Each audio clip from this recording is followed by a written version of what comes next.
See that guy in the corner there? That's me, Kit Dixon. I live in Plumpton, East Sussex, and this past year I've been on a mission to turn this grassland field into an edible woodland. So what was there was just grass field for cows, probably just taken for grass, nothing else.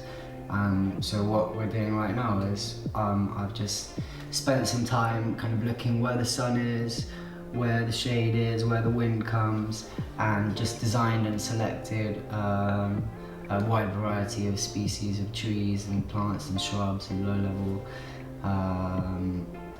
to fill it in the field. And so we've got different windbreaks, hedges for wildlife, mainly lots of walnuts because like they're crazy healthy, almonds, hazelnuts, then lots of other mulberries, persimmons, going for some other like pawpaw, yeah, a long list. The list goes on. Eleagna, sea butterthorn, vikingberry, just crazy healthy stuff because I guess I was just fed up of going to the supermarket all the time and just getting plastic wrapped blueberries from South Africa, and I was like, what? There's vikingberry that is like even more vitamins than a blueberry, and it can grow in England and no one grows it, really. You don't find it in the supermarket. So I've got to just grow it here, like, and luckily I've got the opportunity to do that. So I just kind of nudged my mum a bit, slowly planted some stuff there last year, and then she gave me permission to do some more work in that field. So the main aim here with this small section of the land that we have here is to increase life. I mean, the main source of life is the soil. So we're starting by that, and that's why we have all these different types of plants. The ones we planted yesterday, the Rubina pseudoacacia, nitrogen fixing.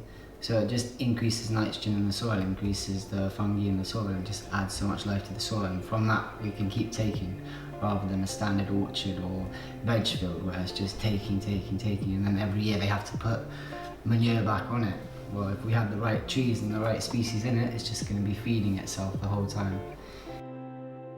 We've got a volunteer here who you met, Yolan, and he's become like a really good friend, and that's just part of like when I was in India, in Sicily, doing this kind of stuff, I was using Workaway, and then I had this house and the opportunity, so I put it on Workaway, and I've had an Australian volunteer last year in the summer, and now Yolan here, and like it's just been amazing, just like making friends, and they're so helpful as well.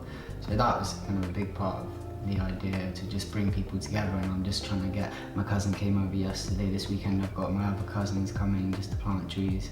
So that's kind of also the idea of the space. It's not just thinking about producing loads of nuts, it's also just a space to connect people together and connect them with nature, to appreciate the land and kind of open their mind about the food system, because people don't really see, they go into the shops and they don't really think about where it's come from, how it's produced.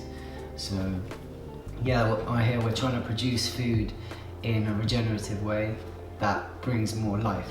It's just like life and all different levels of life. So the trees are life, and then we've got shrubs, and then we're going to attract insects and birds, and probably bring some chickens in the long term, you know. And then we have humans getting involved, and the humans can live off it because there's enough food, and there's enough protein from the nuts, and there's enough vitamins from the berries. So it's just life that will just keep giving and keep giving more, and the diversity of insects and fungi and everything will just hopefully be increasing.